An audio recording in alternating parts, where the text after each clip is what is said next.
I don't really know what I'm going to be doing to my head today, but I know I need to do something because it's getting out of hand. This is a half wig I'm wearing right now and I'm already over it. It's been 25 minutes.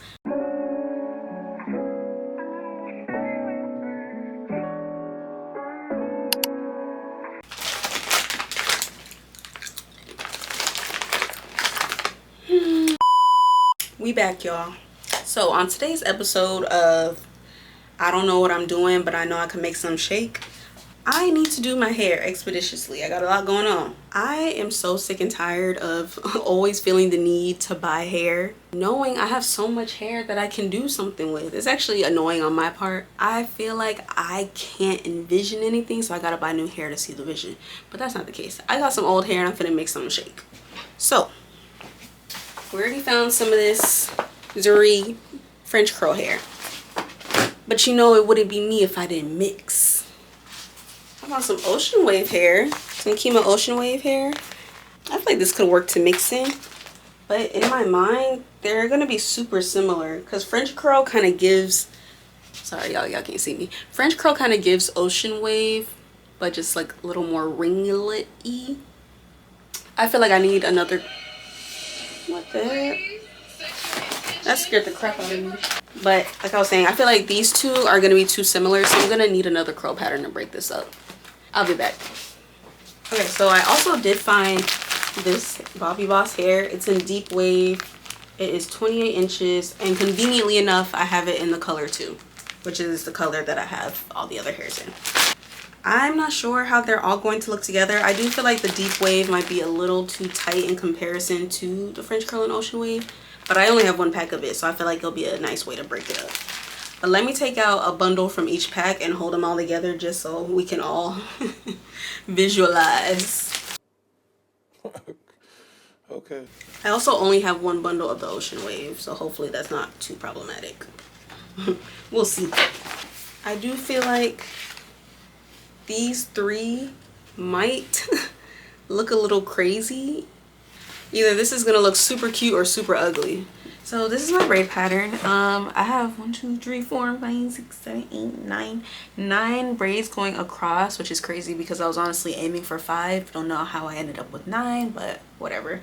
And then I did like 1 braid going across, and then I just connected them in the back. They don't have to be small or anything because I'm finna put a net on it. I'm finna grease my scalp with good old Blue Magic. Blue Magic has never failed me. Tried and true all these years. I feel like this is the only grease that my hair will like actually be like, this is kind of good. Let's take the nutrients from this and thrive. No other grease really do that for me, but Blue Magic, consistent.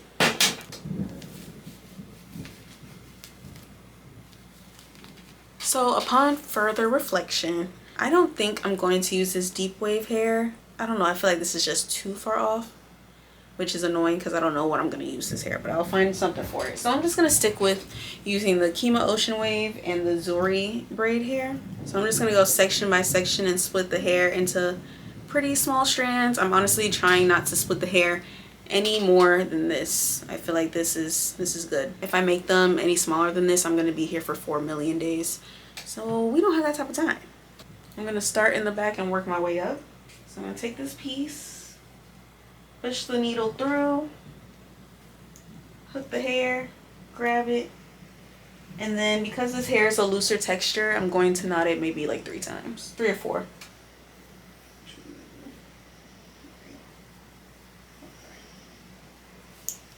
And I'm low-key probably only going to knot it this many times in the back just for some extra security. So I'm going to say for every, we'll say every 3 strands of French curl hair, I'm going to use 1 strand of the ocean wave hair just so it's pretty balanced and evenly distributed throughout my head. Also, in the back of your head, you want to put the strands pretty close together, like the knots, if you are able, because you want the back to be full and you want the top to be full. The middle you can kind of have some flexibility and leeway just so it's not too big or too heavy. But yeah, the back you want to make full, and then the front.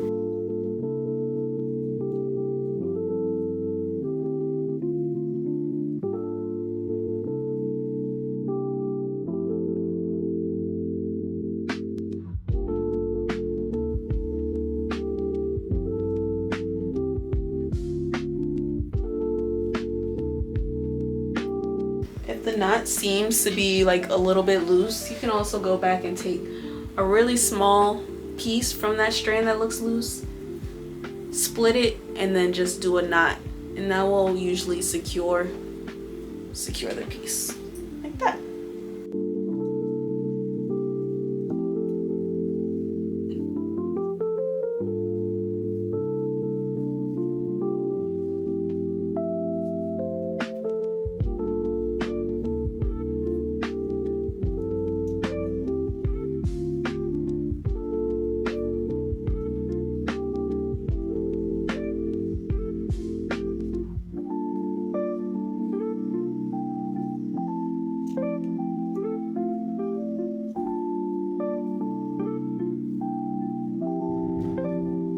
So yeah, y'all have a basic gist of what I'm doing in the back. I'm just gonna continue doing my basic knots that I did in the back and then just work my way up. I'm gonna also be crocheting through the net alone because of my braid pattern. There isn't a cornrow in every area that I need to put hair. So I'm literally just gonna crochet it to the cap, and I'll show y'all what I mean. You see this empty space right here? I'm just gonna push my crochet hook through the net only and then knot it. And it's secure just on the net alone.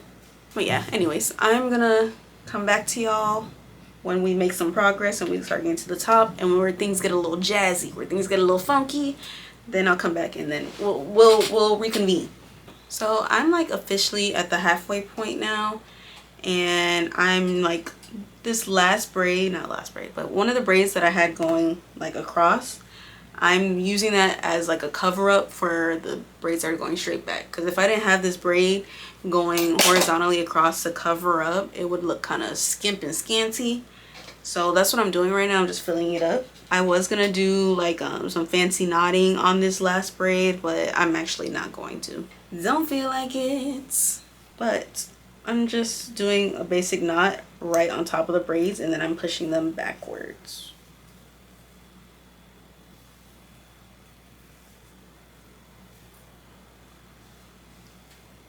I feel like I haven't done a normal hair color, like in full head crochet, in a very long time. Color 2 is like my natural hair color, so I'm expecting this to look really good, especially in like a week. After I finish this braid going across the top with the knots, I'm gonna go and cut the net, and then I'm gonna start doing my invisible knots on these top front braids right here. And there's really no specific way that I do this. I literally just go and just start snipping. Being careful to avoid my sprinkle of edges, but yeah. And because I put this like row of knots going this way, the net is secured from this point on, so I don't have to worry about it going nowhere.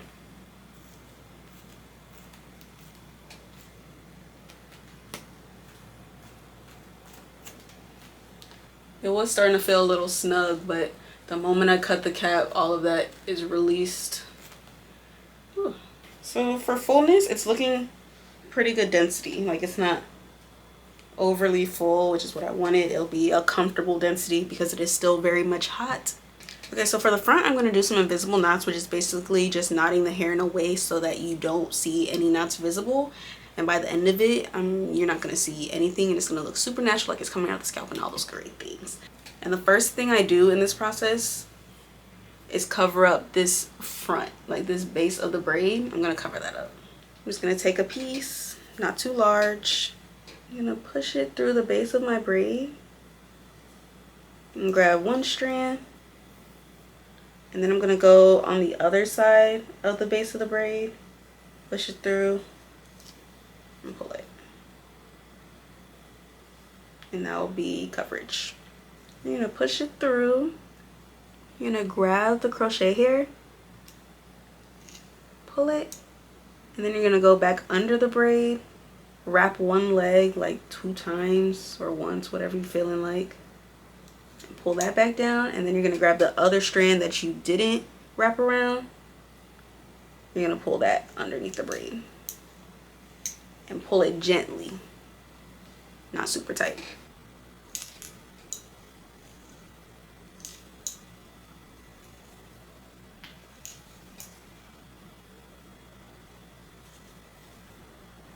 Okay, so up close, y'all can see even pre-teased how you don't see any of the knots. It's low-key giving out the scalp already. That's what we want. So I'm gonna basically do that same knotting that I did on this braid along all of them. There's no point in me showing y'all this because it's gonna be me doing this for probably about another hour. I'm not gonna hold you. So let me focus up. I actually might go run and grab me a bean burrito really quick from Taco Bell. Then I'm gonna be back and then finish this. All right, y'all. All the hair is now installed. That took 4 freaking ever. I've been doing my hair for like 2.5 hours now. It hasn't taken me that long to do my hair in a while. That's all I'm gonna say. But this is what it's looking like. Got it set in the middle part right now, but that is subject to change as it goes on. I was playing around with it, going to the side. Y'all see the vision. Y'all see it coming to form. So now I'm gonna go and do my finishing and final touches, like teasing the roots and back combing and all the things. I'm also probably gonna end up cutting the length because it's about here. I want it to be like here. So I'll probably cut off a few inches. It's sitting at about 20 inches. So I want it to be like 16. First, I'm gonna start on the side. And because this is a silkier, not silkier texture, but like a looser curl pattern, I'm going to have to tease and brush the heck out of this hair at the roots, just so that it can give that illusion that I'm going for. So first I'm gonna start by thinning out the front, and I do this all along the hairline with my thinning shears. So I start at the top and just do like 4 or 5 different cuts on the way down, and this will help thin out the entire strand as opposed to just the top.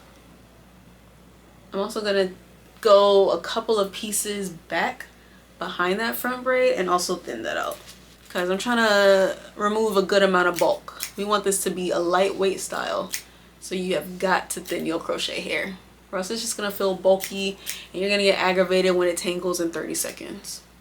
I'm now gonna take my eyebrow razor and go upwards. The more frizz and short baby wispy pieces you create, honestly the better. Then I'm gonna take my teasing comb and I'm gonna comb upwards and pull that out. Then I pull hair from a little bit more from the front, like a little bit closer, and do the same thing. Thin that out. Go back, and I'm gonna be constantly alternating between my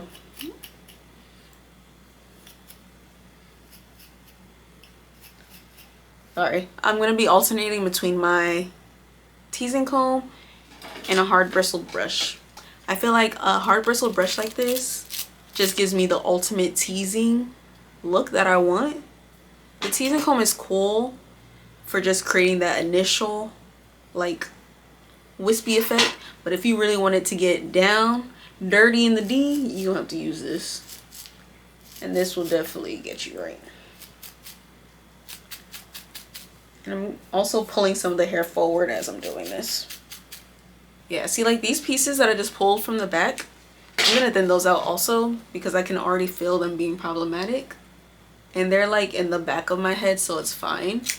But for this I'm only gonna do 1 cut because I don't want to thin it out too much. I still want some volume, but we are removing the weight so that it's not heavy and can last longer. And I know y'all are looking at it like, oh my gosh, that is a bird's nest. That's a good thing. That is a good thing. Honestly, I'm happy that I was able to create so much frizz with this texture, so that actually makes me super happy.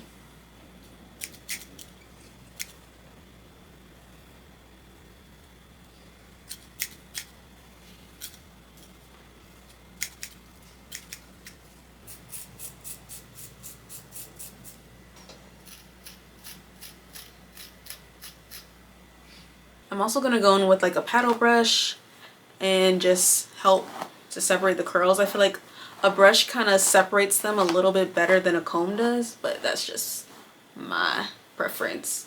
Either or will work, a Y2 comb or a paddle brush, but I feel like a paddle brush does the best job in also removing excess shedded hair that I just cut off from the razor.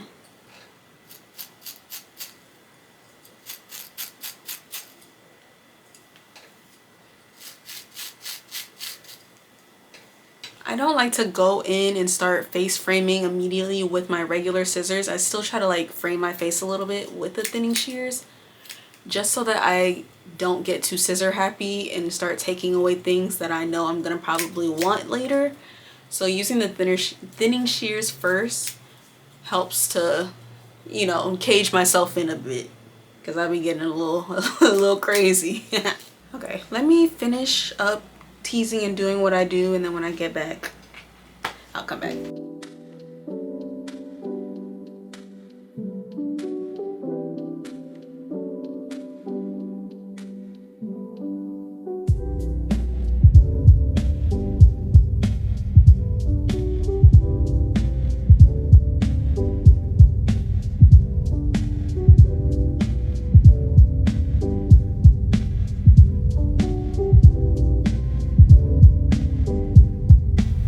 This is the first time I like my hair immediately upon completion.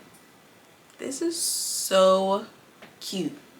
The waves, the little curtain. This is definitely my speed. And I'm looking forward to how easily I'll be able to maintain this. I feel like if I just take a paddle brush to it with a couple spritz of water, it should be fine. It should hold up very well. My hair is still super duper fresh, so I'm gonna let it marinate. I'm also getting scissor happy again, as y'all can probably tell. But I'm liking this like 70s Farrah Fawcett direction it's going in. I might have just did something. I might have just did something for real. I'm gonna show y'all, give y'all 360.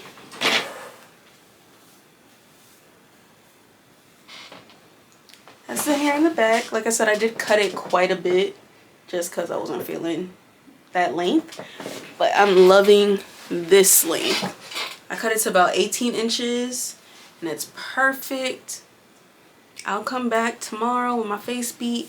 I think I'm going to give y'all updates on the hair just so y'all can see how it's holding up.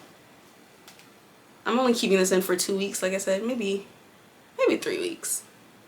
We'll see how it's doing, but I have no intention on keeping this in longer than a month, but I'll definitely keep y'all updated.